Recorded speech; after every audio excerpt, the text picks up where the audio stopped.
Di terowongan yang tertutup selama 70 tahun, tinggallah seorang anak laki-laki. Ia bertahan hidup dengan memakan tikus dan serangga.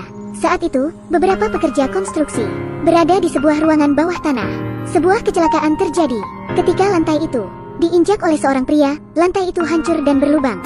Di bawah lantai ini terdapat sebuah terowongan. Karena penasaran, beberapa orang pria turun dengan senter. Terowongan ini sangat gelap. Aroma ruangan ini juga tidak sedap. Saat mereka masuk ke dalam terowongan, mereka melihat seorang anak. Mereka sangat kaget. Anak ini menatap mereka. Anak ini sungguh menakutkan. Matanya berwarna putih. Kemudian, anak itu dibawa ke rumah sakit. Petugas FBL mendengar berita anak itu dan bergegas ke rumah sakit. Mereka tidak bisa membayangkan, di tempat yang gelap dan sangat panas itu, anak itu bisa bertahan hidup selama 10 tahun. Manusia pada umumnya tidak bisa bertahan selama itu di tempat seperti itu. Dokter memeriksa pernafasan anak itu dan memberi anak itu oksigen. Dokter berkata, tubuh anak itu telah terbiasa dengan hipoksia. Jika dokter buru-buru memberinya oksigen, kemungkinan reaksi tubuhnya akan berbeda. Mereka merasa anak ini sangat luar biasa. Saat dokter memberi anak itu oksigen, anak itu hampir saja kehabisan napas. Karena kulit anak laki-laki itu juga sangat pucat, wanita itu mencoba berbicara dengan anak itu. Anak itu hanya bisa menatap wanita tersebut. Tiba-tiba seseorang menelpon wanita itu. Ternyata itu adalah pimpinan FBL. Setelah itu, wanita tersebut mengambil kertas untuk menulis sesuatu. Tetapi tiba-tiba, anak itu memegang tangan wanita tersebut. Anak itu seperti ingin mengungkapkan sesuatu. Wanita itu pun memberikan kertas dan bolpen pada anak tersebut. Anak itu menuliskan beberapa huruf di atas kertas. Beberapa orang mengira itu adalah nama anak itu. Wanita itu hanya terdiam. Ketika itu, seorang wanita sedang mencuci pakaian. Seorang pria mencoba menegurnya, tetapi wanita itu hanya terdiam. Karena diabaikan, pria itu malu. Ternyata, pria itu adalah seorang pembunuh. Saat itu, pria itu berpura-pura meminta bantuan wanita tersebut. Pria itu seorang penyandang disabilitas. Wanita itu akhirnya datang membantunya. Tiba-tiba pria itu berdiri memegang suntikan, lalu menyuntik wanita tersebut. Wanita itu dibuat terlihat seperti boneka. Wanita itu ternyata sudah meninggal. Wanita itu adalah mayat tercantik yang pernah ada. Wanita itu diikat ke tiang besi. Wanita lain muncul di taman. Ia melihat mayat wanita itu. Ketika wanita itu mendengar FBL menyebutkan nama wanita yang meninggal, tiba-tiba ia terkejut. Ternyata, itu adalah nama yang ditulis anak itu. Ini seperti sebuah kebetulan. Setelah investigasi, FBL mengetahui sudah terjadi 4 kejadian yang sama. Pembunuh akan menculik korban terlebih dahulu. Kemudian, setelah dianestesi, pembunuh menggunakan bahan kimia. Pembunuh akan mengubah wanita itu menjadi seorang putri. Banyak pertanyaan yang muncul.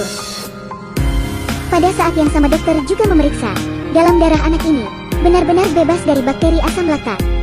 Ini sangat aneh. Terowongan ini tertutup selama 70 tahun.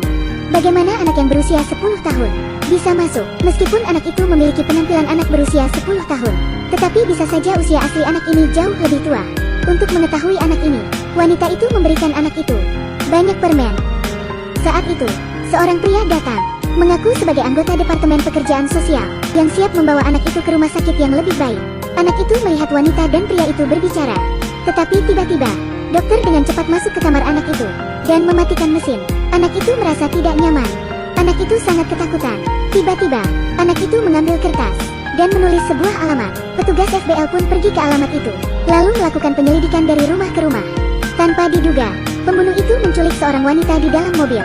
Pada malam hari, mayat wanita itu ditemukan. Wanita itu menemui dokter dan meminta dokter bertanya pada anak itu tentang semua kejadian ini. Dokter menjelaskan padanya, anak ini sudah lama tinggal di bawah terowongan. Jadi, kemungkinan sarafnya mendeteksi perasaan dan niat orang lain. Seperti medan elektromagnetik hiu, bisa saja anak ini dapat merasakan keberadaan seseorang dari jarak jauh. Malam itu, wanita tersebut datang ke rumah sakit, lalu diam-diam membawa anak itu ke seorang dokter. Dokter itu mengeluarkan sebuah alat bernama neurometer. Perlahan memasangkan alat itu ke kepala anak tersebut. Anak itu memiliki kemampuan untuk memprediksi. Anak itu memberikan alamat kepada petugas FBL. Malam itu mayat seorang wanita ditemukan. Dokter ingin mengetahui apa yang anak itu pikirkan. Jadi, dokter meletakkan perangkat neurologis ke kepala anak itu. Tetapi, tiba-tiba, orang-orang dari Departemen Pekerjaan Sosial datang untuk mengambil anak itu. Wanita itu berkata, anak itu bisa membantu mereka menyelidiki kasus ini. Jadi, pria itu tidak berhak membawanya pergi. Akhirnya, pria itu mengatakan yang sebenarnya. Jadi, mereka adalah anggota CIA. Mereka ingin bereksperimen pada anak laki-laki itu. Wanita itu tetap tidak setuju. Pemimpin FBL meminta waktu 1 hari agar anak itu tetap bersama mereka. Pria itu pun setuju. Setelah itu, mereka menemukan di dalam tubuh anak itu Terdapat sedikit darah dan plastik di celah kukunya.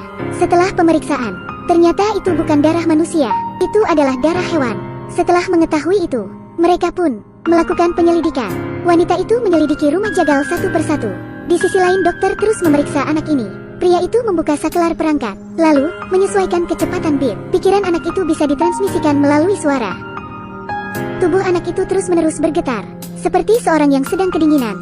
Dokter pun sementara menghentikan eksperimen. Di sisi lain, wanita itu menemukan rumah jagal yang menjual banyak plastik. Melalui penjelasan pemilik rumah jagal, wanita itu dapat mengetahui pembunuhnya. Dokter meminta wanita itu untuk pergi ke gudang makanan yang didinginkan. Wanita itu pun menemui anak itu untuk meminta petunjuk kepada anak itu. Lalu anak itu menulis sebuah alamat. Wanita itu sangat senang. Terima kasih.